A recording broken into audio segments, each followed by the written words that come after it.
20장 27절부터 47절입니다. 자, 이제 우리 다 같이 함께 한 목소리로 하나님 말씀 받들어 읽겠습니다. 부활이 없다고 주장하는 사두개인 중 어떤 이들이 와서 물어 이르되, 선생님이여, 모세가 우리에게 써주기를 만일 어떤 사람이 형이 아내를 두고 자식이 없이 죽으면 이 동생이 그 아내를 취하여 형을 위하여 상속자를 세울지니라 하였나이다. 그런데 7형제가 있었는데 마지가 아내를 취하였다가 자식이 없이 죽고 그 둘째와 셋째가 그를 취하고 7이 다 그와 같이 자식이 없이 죽고 그 후에 여자도 죽었나이다. 7이 다 그를 아내로 취하였으니 부활 때에 그 중에 누구의 아내가 되리이까? 예수께서 이르시되, 이 세상의 자녀들은 장가도 가고 시집도 가되 저 세상과 및 죽은 자 가운데서 부활함을 얻기에 합당히 여김을 받는 자들은 장가가고 시집가는 일이 없으며 그들은 다시 죽을 일도 없다니, 이는 천사와 동등이요 부활의 자녀로서 하나님의 자녀임이라. 죽은 자가 살아난다는 것은 모세도 가시나무 떨기에 관한 글에서 주를 아브라함의 하나님이요 이삭의 하나님이요 야곱의 하나님이시라 칭하였나니, 하나님은 죽은 자의 하나님이 아니요 살아있는 자의 하나님이시라. 하나님에게는 모든 사람이 살았느니라 하시니, 서기관 중 어떤 이들이 말하되, 선생님 잘 말씀하셨나이다 하니 그들은 아무것도 감히 더 물을 수 없음이더라. 예수께서 그들에게 이르시되, 사람들이 어찌하여 그리스도를 다윗의 자손이라 하느냐? 시편의 다윗이 친히 말하였으되, 주께서 내 주께 이르시되, 내가 내 원수를 내 발등상으로 삼을 때까지 내 우편에 앉았으라 하셨도다 하였느니라. 그런즉 다윗이 그리스도를 주라 칭하였으니 어찌 그의 자손이 되겠느냐 하시니라. 모든 백성이 들을 때에 예수께서 그 제자들에게 이르시되, 긴 옷을 입고 다니는 것을 원하며 시장에서 문안받는 것과 회당의 높은 자리와 잔치의 윗자리를 좋아하는 서기관들을 삼가라. 그들은 과부의 가산을 삼키며 외식으로 길게 기도하니 그들이 더 엄중한 심판을 받으리라 하시니라. 아멘. 할렐루야. 지나간 한 주간도 여러분도 치열한 세상을 사시느라고, 영적 싸움에서 승리하시느라고 고생들 많으셨습니다. 여러분들, 우리 주님께서 우리에게 승리를 주신 줄로 믿습니다. 지나간 한 달로 여러분 승리하셨어요. 주님의 은혜죠. 주님이 하셨고요. 이제 또 새로운 한 달 5월이 시작됐습니다. 여러분들 주님과 함께 동행하시면서 모든 환난과 고난과 역경 넉넉히 이기고 승리하시는 여러분들 되시기를 축복합니다. 오늘도 여러분, 우리 먼저 광고 말씀드리면, 우리 장로님들 이번 주 주일날 예배를 마치자마자 식사하지 마시고 곧바로 당회실에 잠깐 모여주시면 감사할 것 같습니다. 그동안 우리 임직을 위한 모든 준비가 마무리되어져서 전체적인 인원 파악을 다시 한번 해서 우리 장로님들과 한번 마지막 최종적으로 결정을 해야 될 것 같아서 우리 장로님들 잠깐 모임을 갖도록 하겠습니다. 여러분, 오늘도 우리 예수님의 이름의 권세와 능력이 우리 가운데 나타날 줄로 믿습니다. 주의 이름을 부르는 자는 구원을 받습니다. 이 구원은 영적 구원과 육적 구원을 포함한 포괄적 구원의 역사인 줄로 믿습니다. 오늘도 여러분, 우리를 영적으로 구원하신 그분은 우리의 삶의 여러 가지 모든 고통과 괴로움 속에서도, 질병 속에서도 건져내 주실 줄로 믿습니다. 여러분, 우리 함께 주의 이름을 부릅시다. 그럴 때 놀라운 역사가 일어날 줄로 믿어요. 오늘도 우리 김호식 집사님 참 오랜만이죠. 이게 몇 년 만입니까? 우리 김호식 집사님 처음에 찾아가서 신방하고 그랬을 때는 폐에 문제가 생겨서 참 힘들었고, 거기에 대한 정신적 충격으로 인해서 굉장히 멘탈이 무너지고 그래서 정말 힘들었어요. 가능성이 있을까 생각할 만큼. 그래도 여러분, 우리 양원교회 중보기도팀이 하루도 빠지지 않고 늘 기도했습니다. 그렇게 열심히 기도한 결과 어떻게 또 얼마나 건강한 모습으로 이렇게 또 뵙게 됐는지, 이건 하나님이 하셨습니다. 기적인 줄로 믿습니다. 우리 집사님 잠깐 일어나 인사드리죠. 1분 안에 계십니다. 우리 박수로 수고하셨습니다. 승리하셨습니다.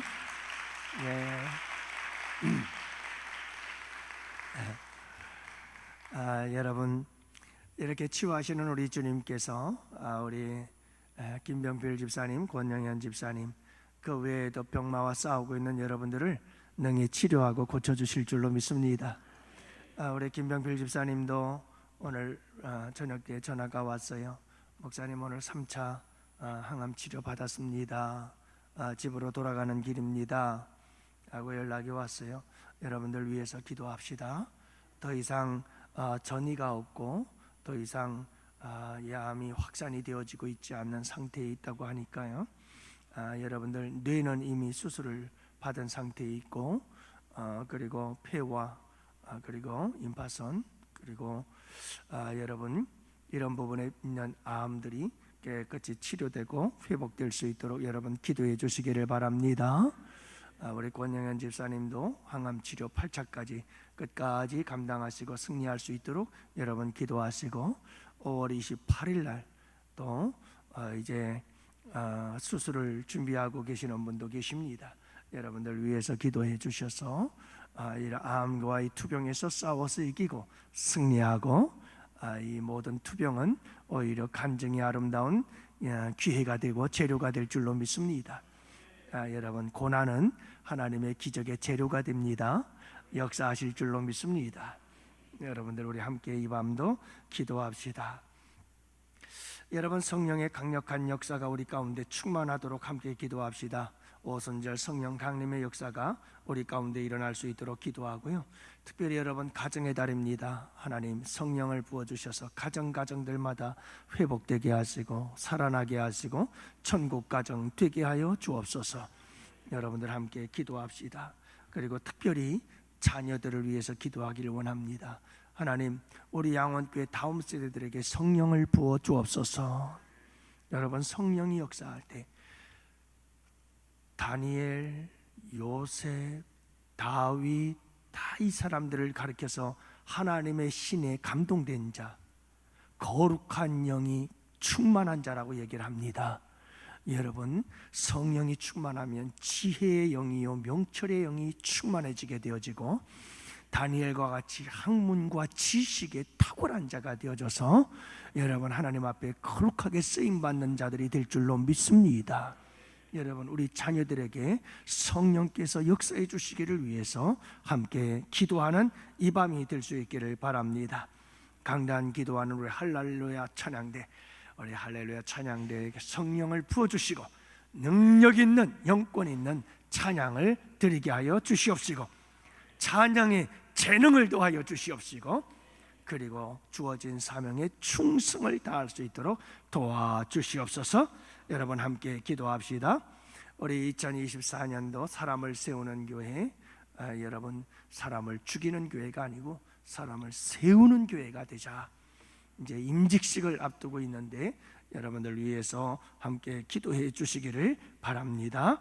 그래서 여러분 모든 성도들, 일꾼들이 세워지고 그 세워진 일꾼들을 통해서 하나님의 놀라운 역사들이 일어나고 부흥 성장되어지는 우리 양원교회가 될 수 있도록 여러분 기도해 주셔서 임직식은 시험거리가 아니라 축제가 되고 잔치가 될 수 있도록 기도합시다.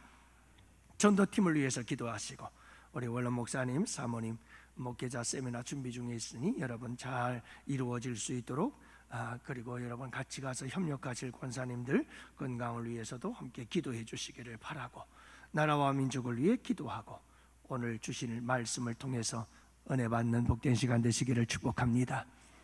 하나님의 말씀 예리하여 영과 혼과 관절과 골수를 찔러 쪼개는 능력의 말씀으로 오늘 이 밤도 치유되는 복된 밤이 되시기를 축복합니다.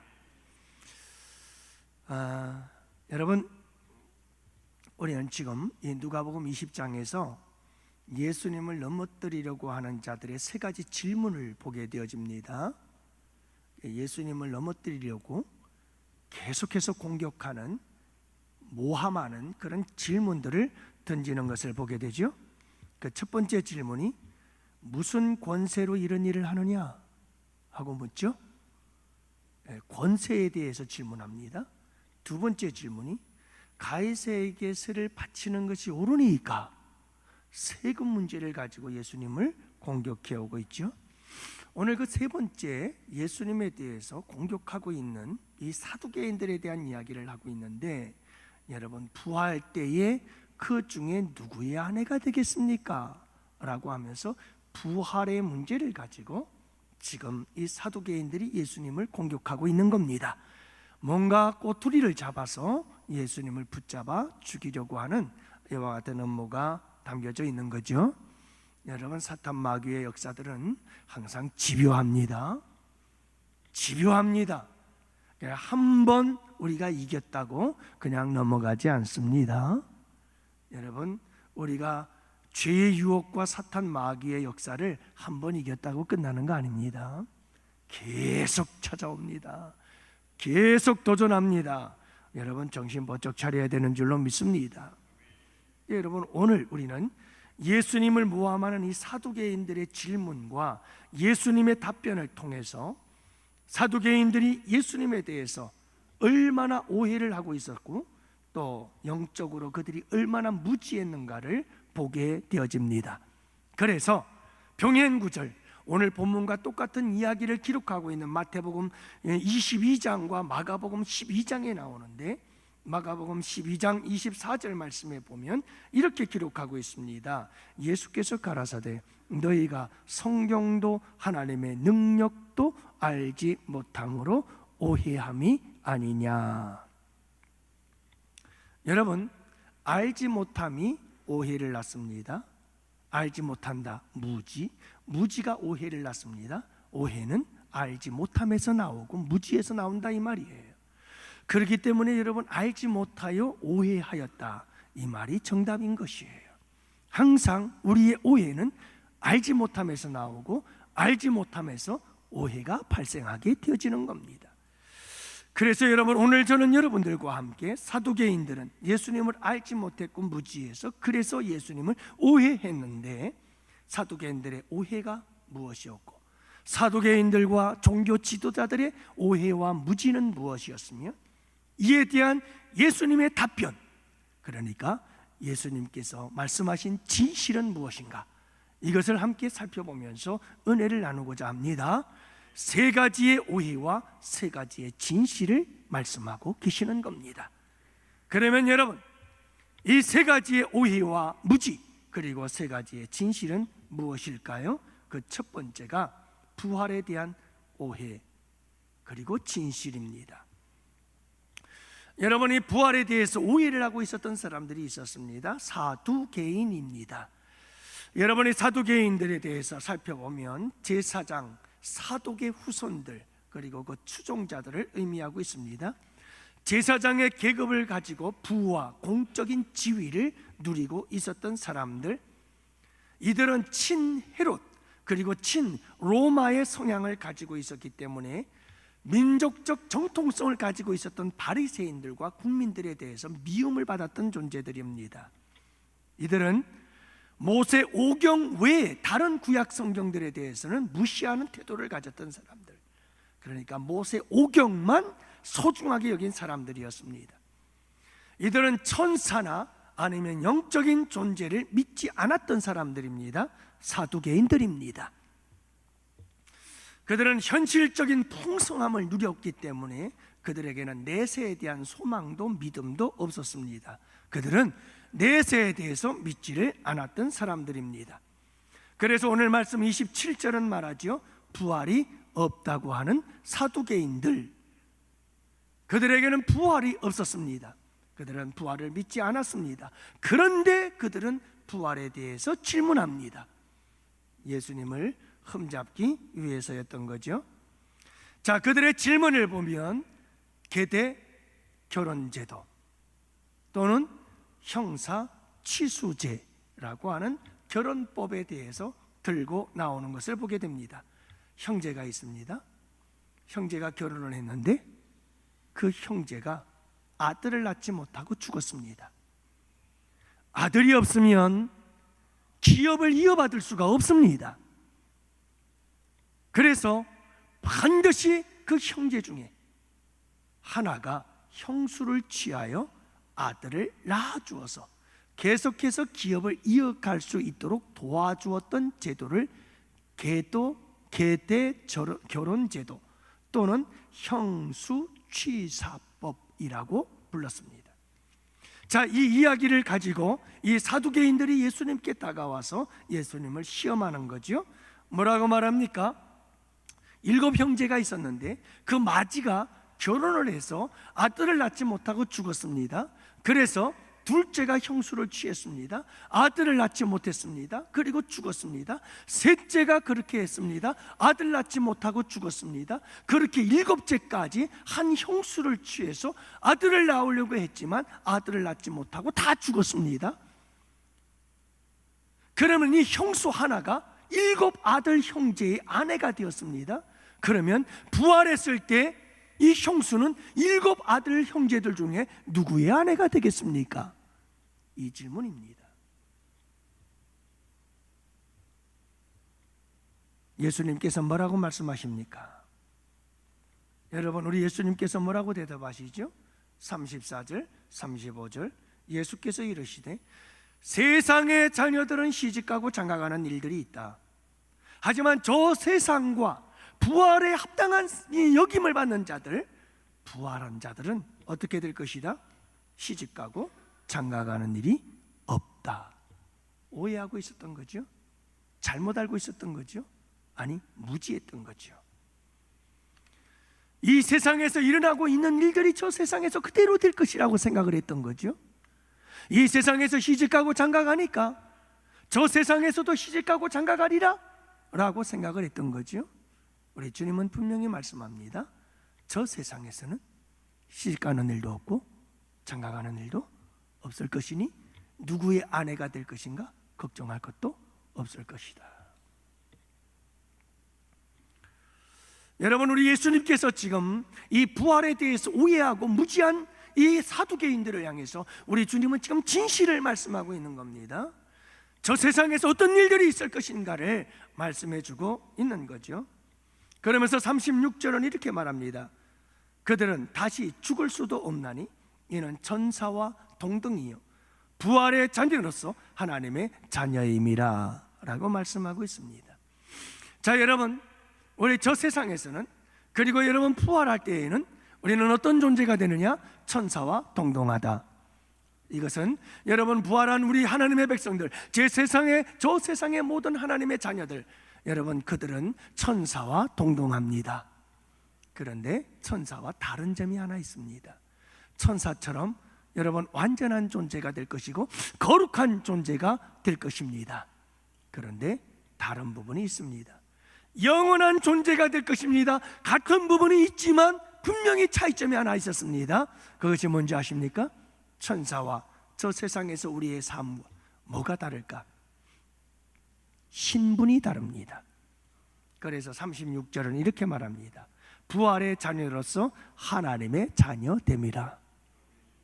천사는 하나님의 심부름꾼이요 하나님의 백성들, 하나님의 자녀들의 심부름꾼이로되 우리는 하나님의 자녀라는 겁니다. 여러분, 천사와 존재 형태는 동등합니다. 우리는 영원할 것입니다. 우리는 완전한 존재가 될 것입니다. 우리는 거룩한 존재가 될 것입니다. 천사와 동등일 것입니다. 그러나 여러분, 우리가 분명한 것은 천사보다 나을 것입니다. 신분의 차이가 있습니다. 천사는 하나님의 심부름꾼이지만 우리는 하나님의 자녀인 게 될 것입니다. 이게 다릅니다. 놀라운 하나님의 은혜죠. 하나님은 여러분 부활 이후에 우리에게 어떤 일이 일어날 것인지를 진실을 말씀하고 있는 겁니다. 그러면서 여러분 이제 우리 예수님께서 이 사두개인들에게 부활이 없다는 그들에게 부활에 대해서 말씀을 하시는 거죠. 그래서 여러분 부활에 대해서 말씀하고 있습니다. 그들은 모세 오경만 믿는다고 했습니다. 그렇기 때문에 모세 오경에 나오는 모세가 보았던 떨기나무 불꽃, 꺼지지 아니하는 모세가 보았던 그 떨기나무의 불꽃에 대한 이야기를 하게 되어집니다. 이것을 통해서 예수님께서는 그들에게 부활이 있음을 가르쳐 주고 있는 거지요. 여러분 그때 하나님께서 아브라함에게 뭐라고 말씀하시고 아브라함이 하나님께 뭐라고 말씀하십니까? 아브라함의 하나님, 이삭의 하나님, 야곱의 하나님이라고 하나님을 향해서 불렀습니다. 여러분 왜 모세는 아브라함의 하나님, 이삭의 하나님, 야곱의 하나님이라고 부르느냐 이겁니다. 예수님께서 하시는 말씀이에요. 지금 사두개인들에게 모세가 분명히 하나님께 떨기나무 가운데 나타나신 그 하나님께 아브라함의 하나님, 이삭의 하나님, 야곱의 하나님이라고 부르지 않았느냐는 거예요. 그렇게 불렀잖아요. 근데 여러분 모세 시대에 아브라함이 죽은 지가 벌써 몇 년이 됐습니까? 죽은 자잖아요. 아브라함도 죽었고 이삭도 죽었고 야곱도 죽었잖아요. 그런데 분명히 아브라함은 하나님을 향하여 뭐라고 부르고 있습니까? 다 같이 한번 해봅시다. 아브라함의 하나님, 이삭의 하나님, 야곱의 하나님. 왜 죽은 자의 이름을 부르며 하나님을 부릅니까? 하나님은 죽은 자의 하나님이라는 말입니까? 아니라는 거예요. 하나님은 산 자의 하나님이라. 아브라함이 죽었지만, 이삭이 죽었지만, 야곱이 죽었지만 그들은 살아있다. 그래서 지금 모세는 아브라함의 하나님, 이삭의 하나님, 야곱의 하나님이라고 부르고 있다. 하나님이 죽은 자의 하나님이냐? 아니다. 산 자의 하나님이다. 그러므로 아브라함과 이삭과 야곱 그들은 죽었으나 살아있는 것이다. 부활의 때 그들은 살아날 것이다. 이 말씀을 하면서 신실을 이야기를 하고 계시는 겁니다.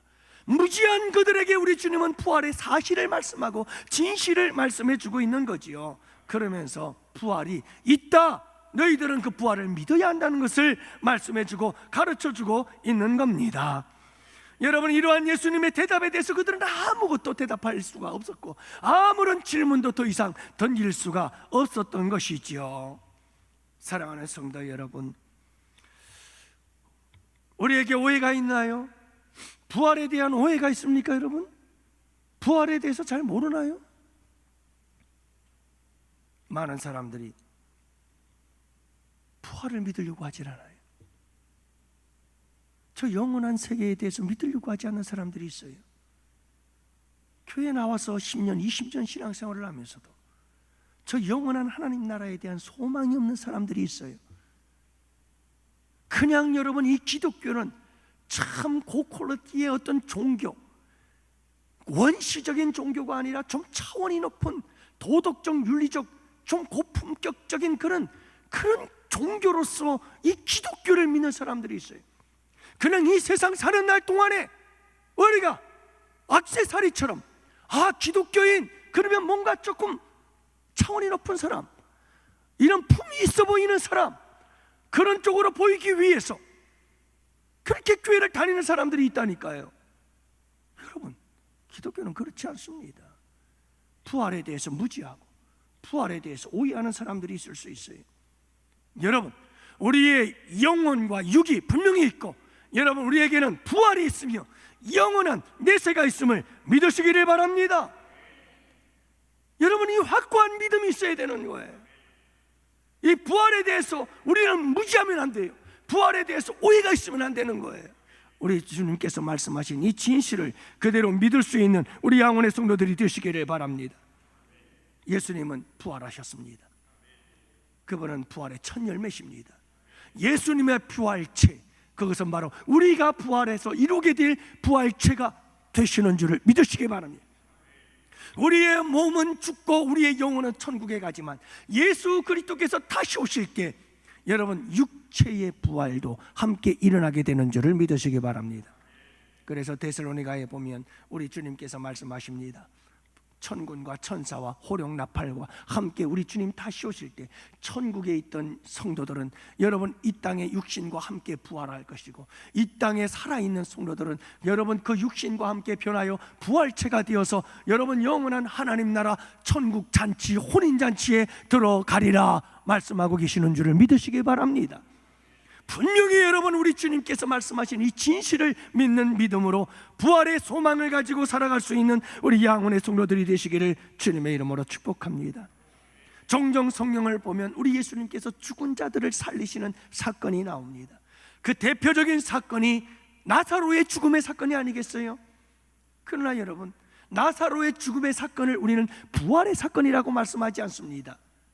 우리 예수님은 나사로가 죽었다 살아난 이 사건을 통해서 영원한 부활에 대해서 말씀을 하셨습니다. 왜냐하면 나사로가 죽었다 살아난 사건은 부활에 대한 상징성을 가지고 있기 때문입니다. 하지만 그 사건 자체가 부활은 아니었습니다. 그것을 우리는 재생이라고 말합니다. 왜냐하면 나사로는 다시 죽었습니다. 그러나 부활은 다시 죽지 않습니다. 부활은 다시 죽지 않습니다. 부활은 영원한 것입니다. 그래서 부활과 재생은 다릅니다. 사랑하는 성도 여러분, 이 부활은 우리 예수님께서 다시 오실 때 이루어질 두 번째 열매로서 우리가 거두게 되고, 우리가 경험하게 되고, 우리가 실제가 되어질 놀라운 사건임을 믿으시기를 바랍니다. 여러분이 부활의 소망을 가지고 있는 자들은 항상 서로를 위로해야 합니다. 그래서 데살로니가전서에 보면 여러분 18절 말씀, 4장 18절, 그러므로 이러한 말로 서로 위로하라. 부활의 소망으로 서로 위로하며 살아라, 이 말씀이죠. 사랑하는 양혼의 성도 여러분, 늘 우리 성도들은 이 부활의 소망을 가지고 서로 위로하며 살아가는 성도들이 되시기를 축복합니다. 이게 첫 번째 이야기예요. 사두개인들의 오해, 그리고 그 부활에 대한 오해와 무지 속에서 우리 주님께서 가르쳐 주시고 진실을 말씀하고 계시는 거죠. 두 번째, 예수님은 부활에 대한 오해와 무지를 빠져있던 이 사두개인들에게 부활의 진실을 말씀하잖아요. 그리고 이어서 또 한 가지 오해와 무지에 대해서 우리 주님께서 말씀하시는데요, 그것이 무엇일까요? 41절 말씀입니다. 이제 우리 다 같이 함께 보시죠. 함께 보십니다. 사람이 어찌하여 그리스도를 다윗의 자손이라 하느냐. 자, 이제 우리 주님께서 질문이 아닌 우리 예수님께서 그 다음의 문제를, 그들의 오해와 무지에 대해서 말씀해 주고 있습니다. 자, 우리 예수님께서 제시한 말씀은 뭡니까? 사람들이 어찌하여 그리스도를 다윗의 자손이라 하느냐. 여러분, 우리도 그렇게 알고 있었죠. 왜일까요? 구약 성경에 보면 예수 그리스도는 다윗의 후손으로 오리라 예언하셨잖아요.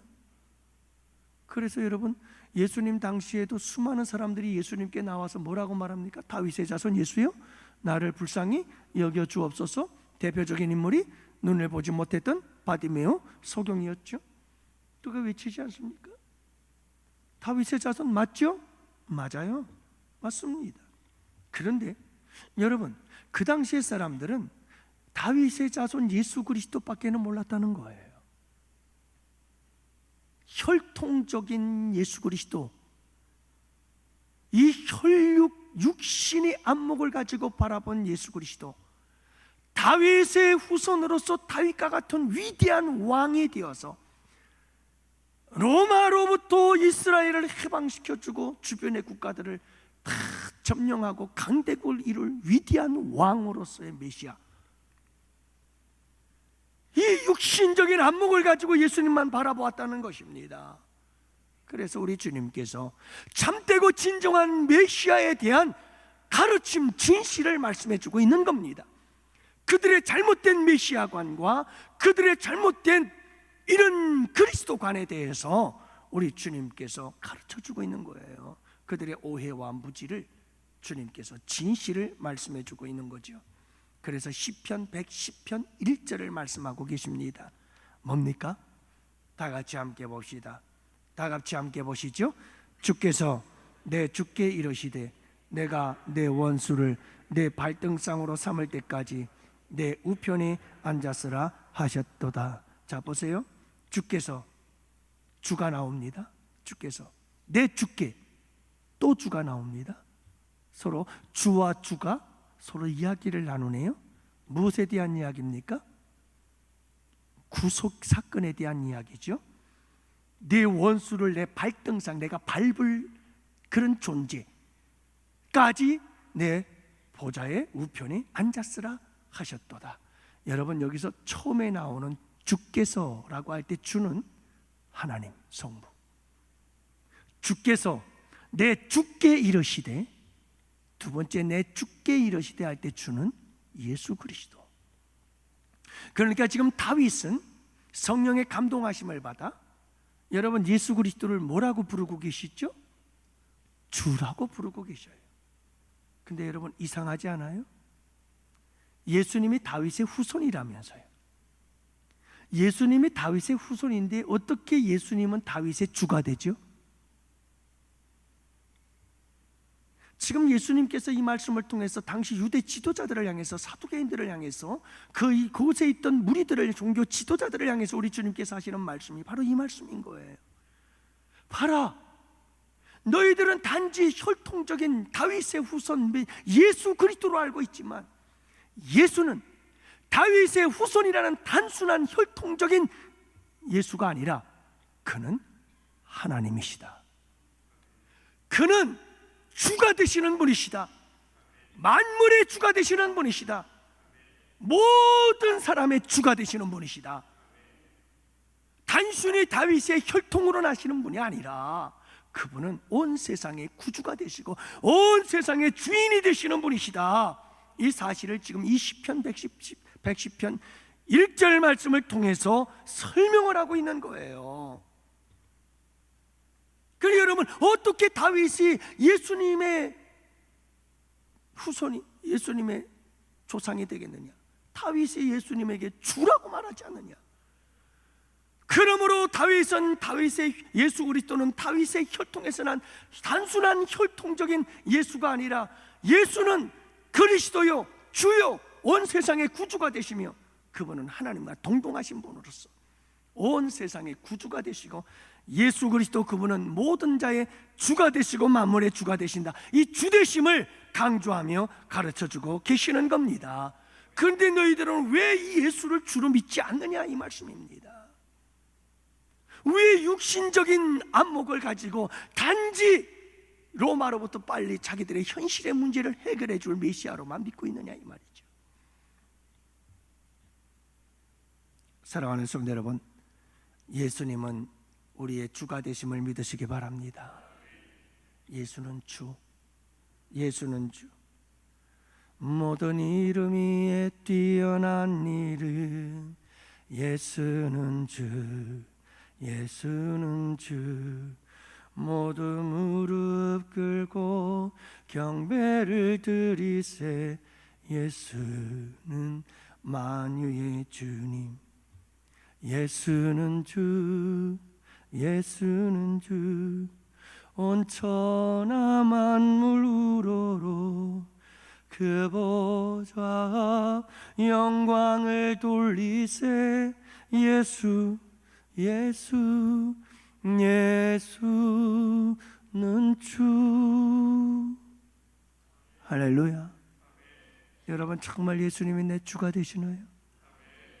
여러분, 내 모든 것의 주가 되시는 그분에 대한 오해가 없기를 바라고 무지함에서 벗어날 수 있게 되기를 바라며 그분이 진정 내 삶의, 내 인생의 모든 것에 주가 되시고 온 우주 만물의 주가 되시는 분이심을 믿으시기를 바랍니다.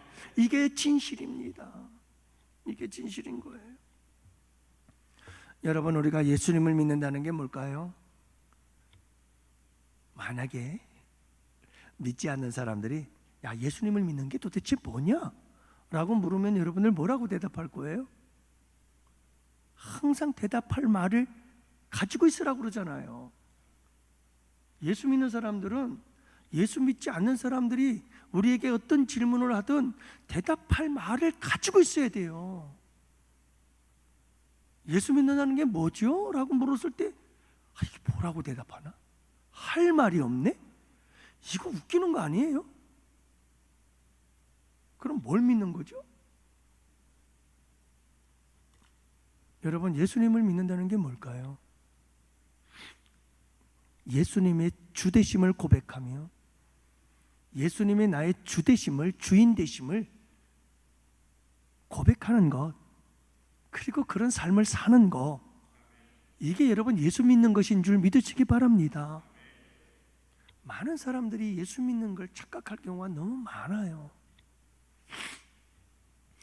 여러분, 주는 그리스도시요 살아계신 하나님의 아들, 주는 그리스도시요, 주는 주. 이게 주님이라고 하는 고백이 내가 예수님을 믿는 고백인 거예요. 단지 이 입술의 고백은 마음으로 믿어 입술로 고백하고 이 입술의 고백이 우리의 삶이 되어질 때 이것은 우리의 믿음을 확증해 주는 것이 되는 줄로 믿습니다.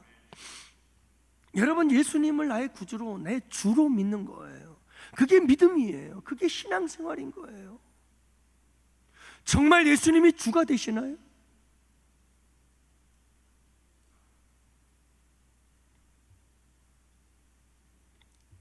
여러분, 예수님을 믿을 때 어떤 일이 일어나느냐면 내가 주인이었던 내 삶을 다 내려놓고 이제 나의 주님은 주님이십니다 고백하고 그분에게 나를 다 내어드리는 거예요. 이게 신앙생활이에요. 이게 예수 믿는 거예요. 아니, 이걸 떠나서 어떻게 예수 믿죠? 이게 아니면 예수 믿는다는 게 뭐죠? 여러분, 예수님을 믿는다는 것은 나를 위해 십자가에 죽으시고 내 죄를 대신 대속해 주시고 나를 사하신 그분, 그래서 이제는 내가 내 것이 아니라 나는 주님의 것입니다 하고 그분을 나의 삶, 내 인생, 그리고 온 우주 만물의 주로서 그분을 모셔드리고 그분을 내 주인으로, 나는 그분의 종으로 그분의 모든 것을 섬기며 살아가는 삶, 이것이 여러분 신앙이고 믿음인 거예요.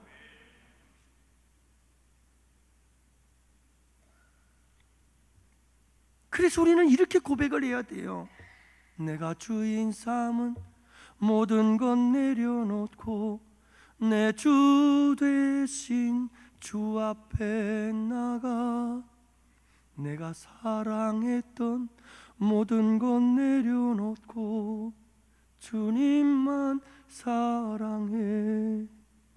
내가 주인 삼은 모든 것 내려놓고 내 주 되신 주 앞에 나가 내가 사랑했던 모든 것 내려놓고 주님만 사랑해.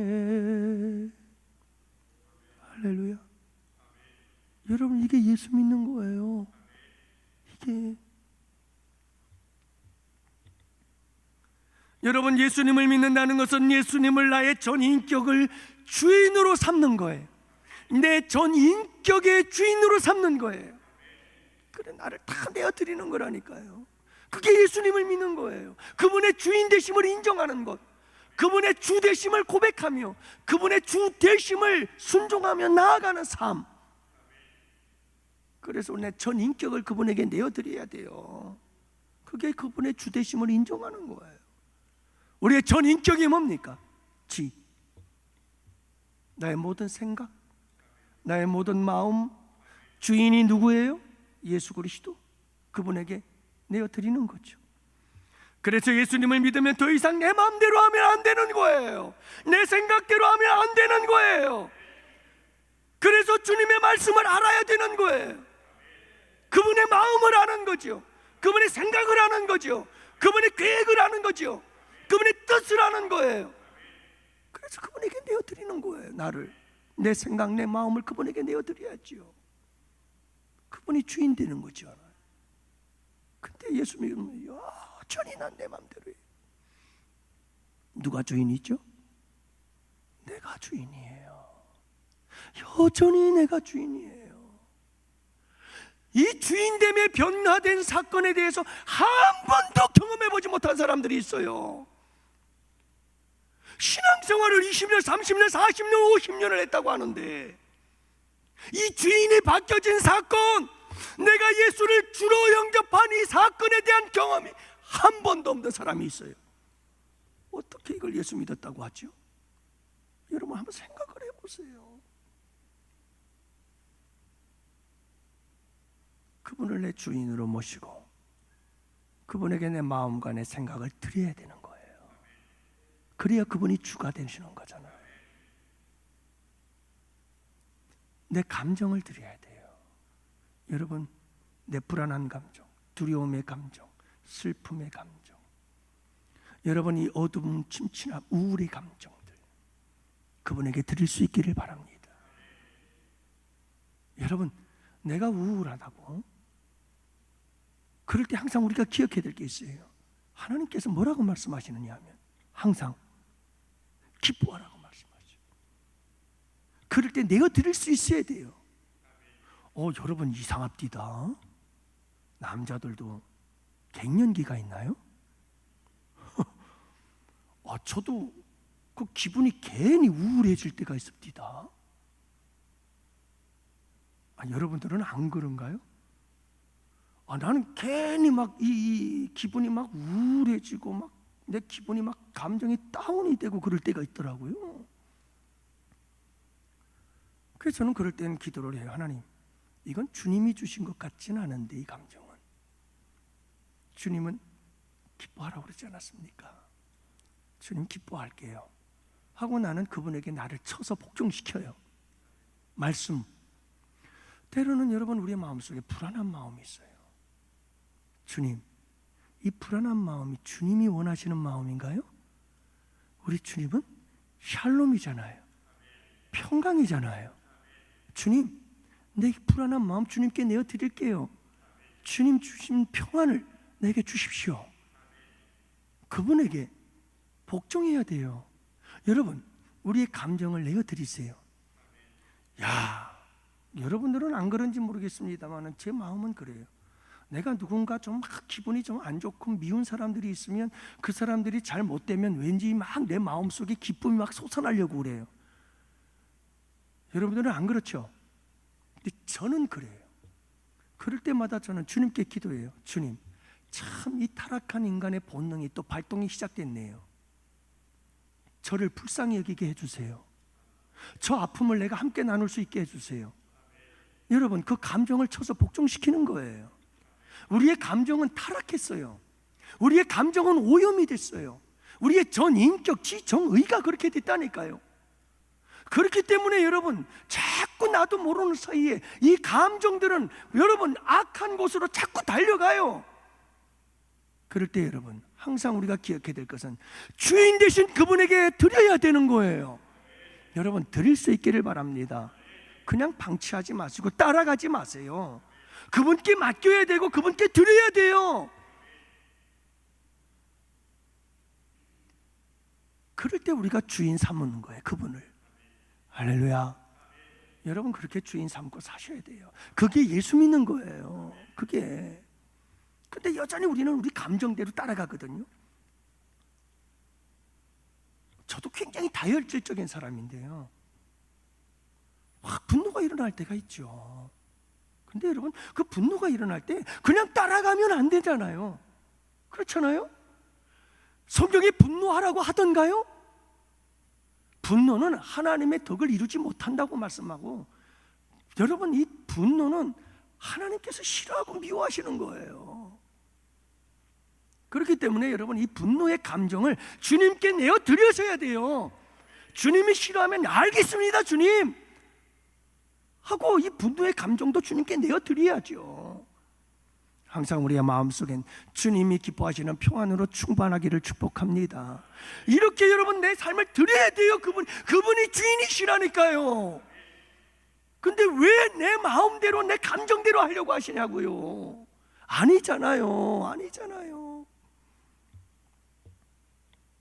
의도 마찬가지예요. 의지. 우리의 뭔가를 행하려고 하는 뜻과 계획, 모든 것들이 다 의지적인 것 아니겠어요? 여러분, 내 마음대로 뭔가 뜻을, 계획을 다 정하지 마세요. 제가 목회자로서 참 마음이 제일 아플 때가 언제냐 하면 상담하러 온대요. 그 상담하러 왔는데 딱 얘기를 꺼내자마자 100% 결정하고 왔어요. 그게 상담인가요? 그건 상담이 아니에요. 아니 이미 결정하고 와가지고 무슨 상담이에요. 할 말이 없어요 더 이상. 그런 분들에게 참 안타까워요. 안타까워요. 저게 아닌데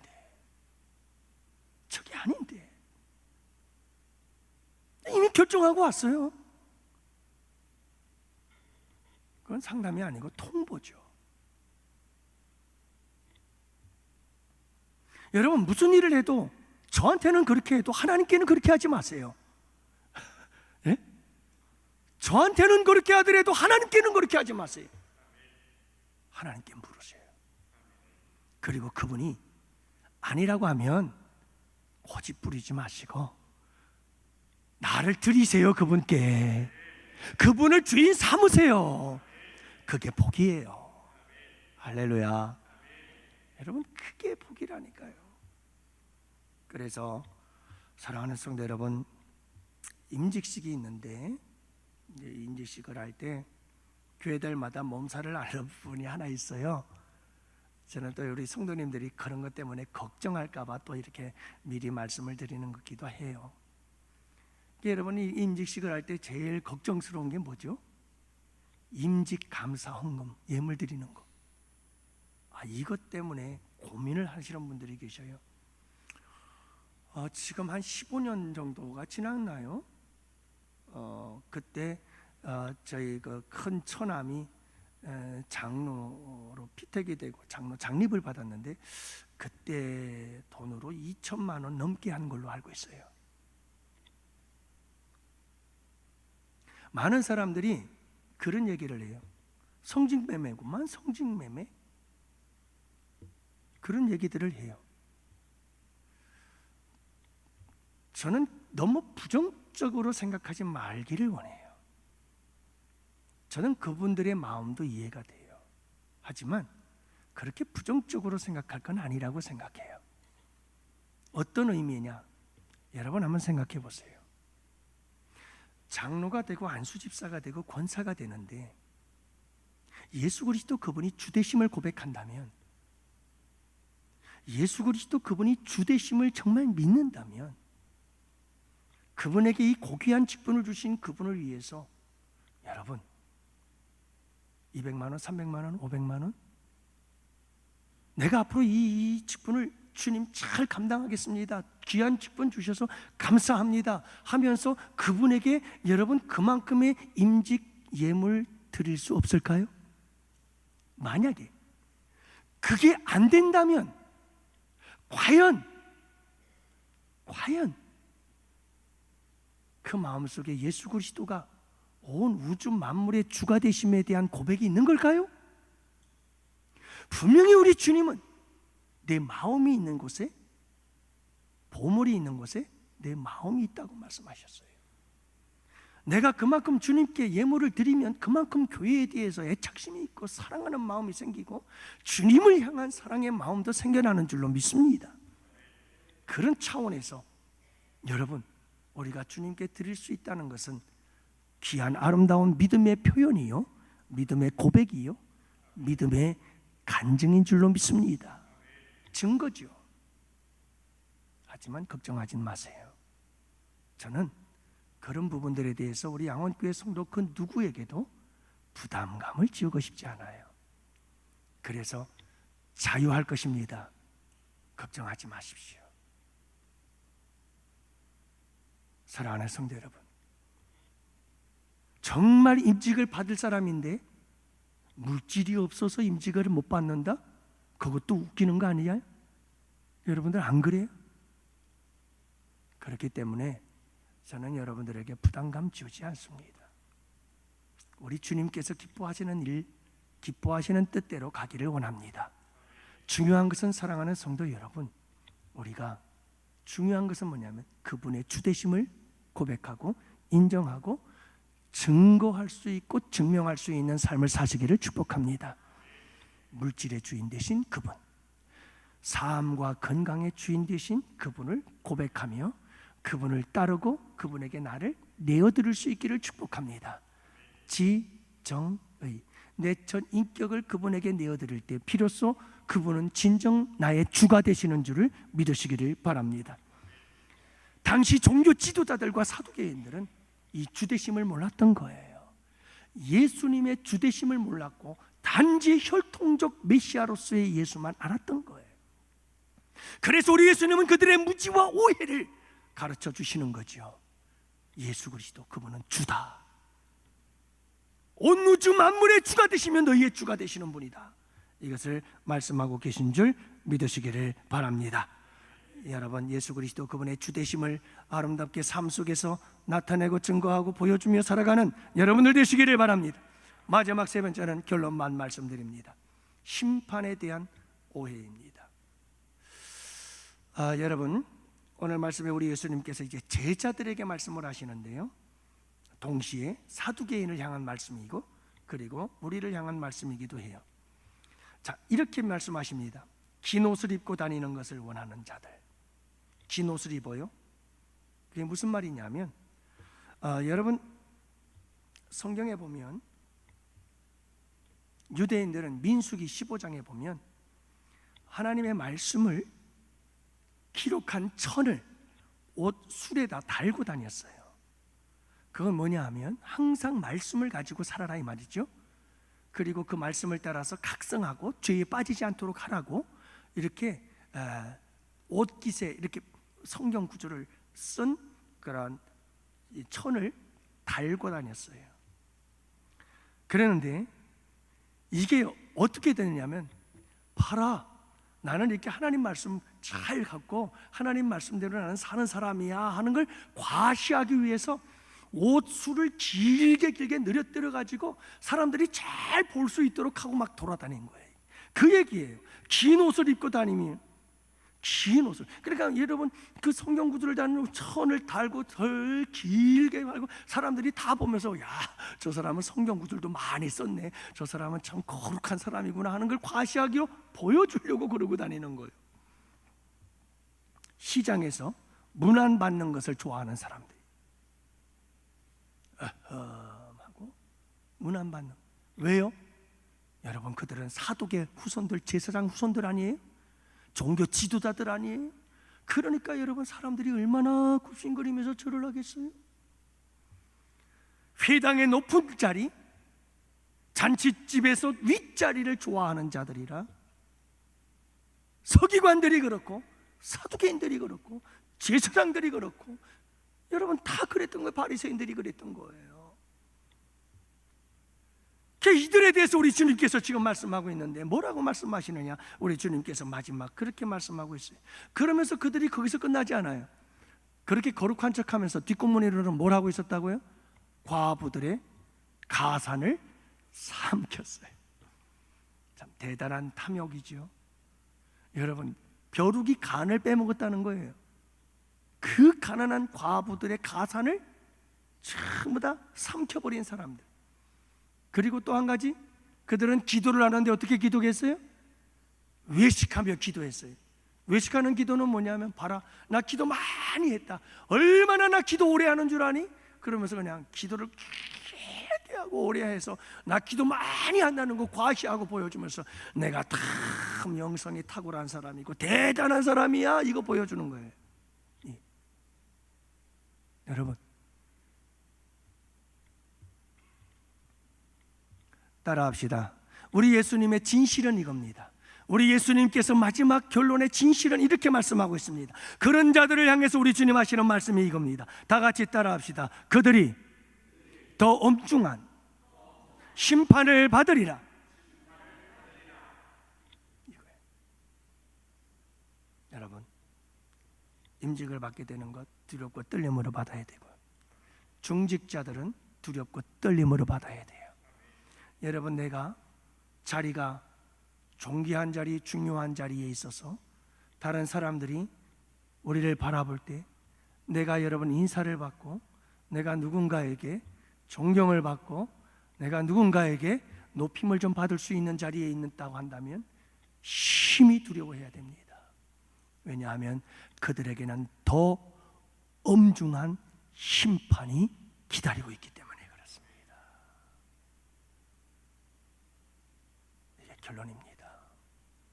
여러분, 오늘 이 말씀을 통해서 우리 주님께서 가진 이 세 가지의 오해와 무지에 대한 우리 주님의 진실을 말씀해 주셨습니다.